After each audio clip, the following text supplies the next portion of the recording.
makes a leader, the inherent skill of making people cooperate is highly sought after. We invite Nandita to tell us about her treatise on the language of leadership, communicating effectively to inspire and influence. Before I begin, I'd like to introduce a word, diplomatic. Now, for those of you who know the meaning of the word, I'd like for you to not say anything. And for those of you who don't know the word, don't search it up. Instead, I'd like for you to sit and think about it. And we'll circle back to it in a very short while. Good morning, ladies and gentlemen, boys and girls. I'm Nandita Nair of grade 10. Let me start by asking you a very simple question. What is your dream? Now, as high school students, the answers would be I want a few million followers on Instagram, or when I grow up, I want to be rich with a huge mansion and a few expensive cars lying around. However, on 20th of August 1963, Martin Luther King Jr., an American civil rights activist, delivered a speech, I Have a Dream. In his speech, he called for an end to racism in the United States. The speech had such a great impact that the civil rights movement led African Americans to secure victory with the Voting Rights Act of 1965. And finally, in 2008, Barack Obama became the very first African American president of the United States. Another example would be Winston Churchill's speech delivered on 13th of May 1940. In his speech, he said that I have nothing to offer but blood, toil, tears, and sweat. He just became the Prime Minister of the United Kingdom at the time, and the speech was one of the first of many impacting speeches to inspire the British to keep fighting against a seemingly invincible enemy, the Nazi Germany.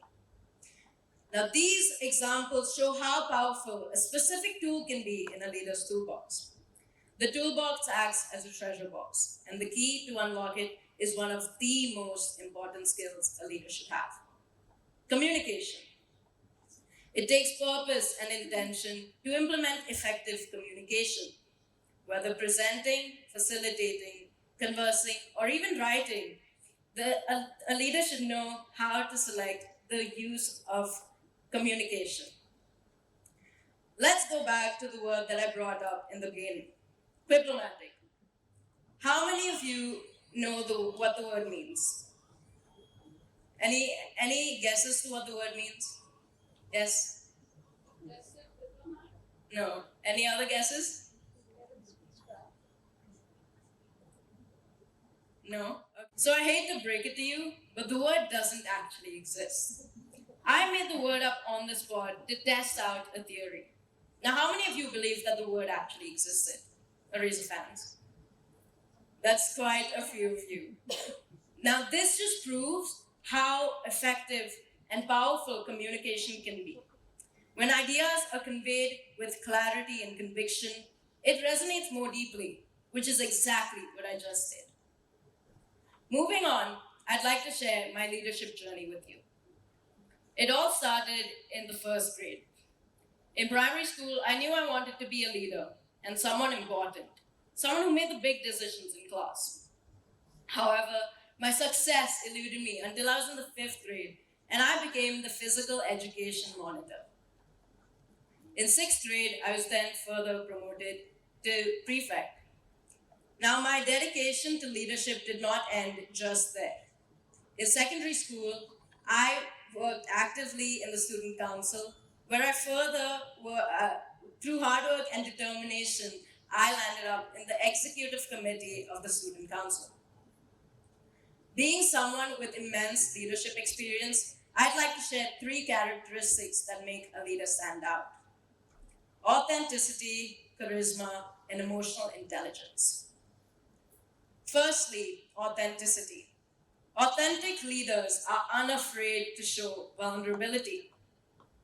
This encourages others to be honest and allows leaders to tackle challenges with integrity and resilience. Let's go back to when I was talking about my leadership journey. Revati, could you please stand up?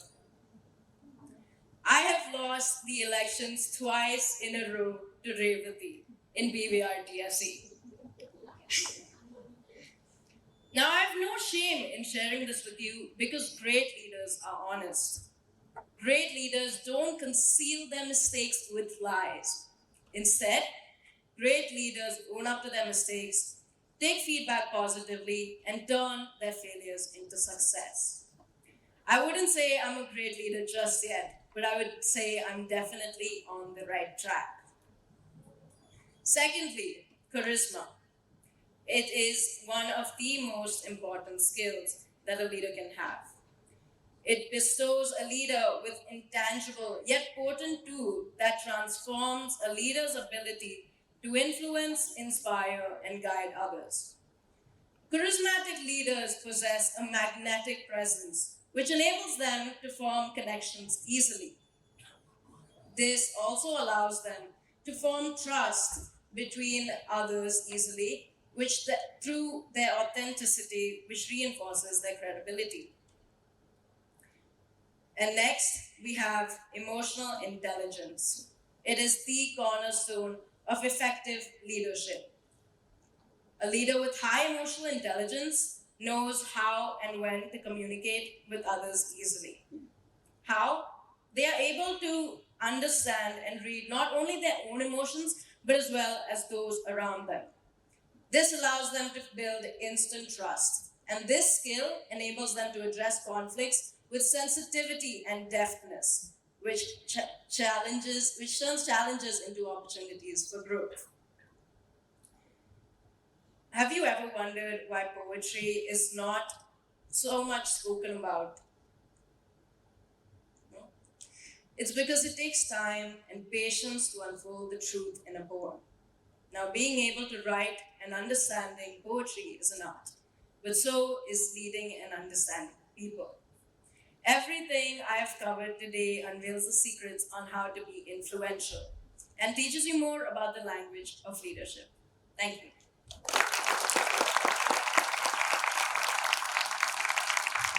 Thank you, Nandita, for that wonderful speech. Now then, we should have some questions from the audience, and Miss Esther will moderate. Well, that was Nandita for us. It's time for you, parents. She spoke about the language of leadership. She spoke about authenticity, charisma, and emotional intelligence. And so we are open to take 2 questions. If you have any questions, please raise your hands and we will take it.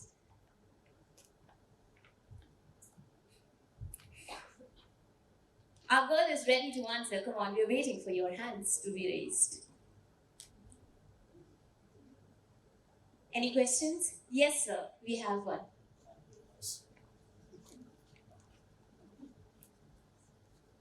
Well done. Thank you. I don't think I would have done this at this age. Okay. So one question that I've been great. I talk about qualities out here. And, what's your thought on overcoming fear or taking risk? How important it is in leadership? Thank you for your question. That's actually an excellent question. So, overcoming fear can actually be in many ways. For most of us today, it could have even been public speaking.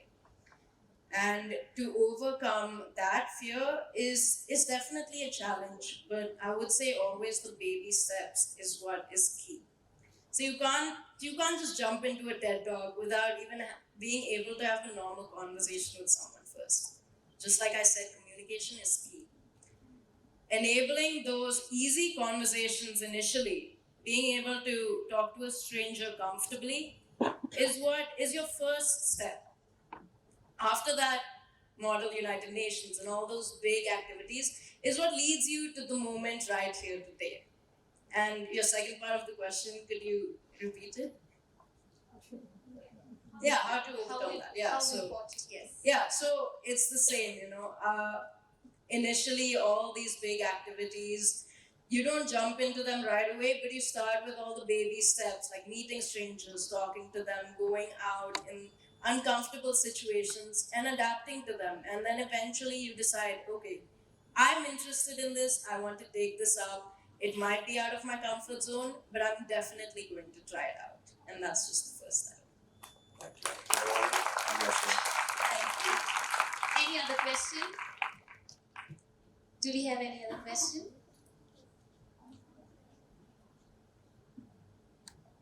All right, if you do not have any questions, that's Nandita for us. Can we give a big round of applause for her? Thank you, Nandita.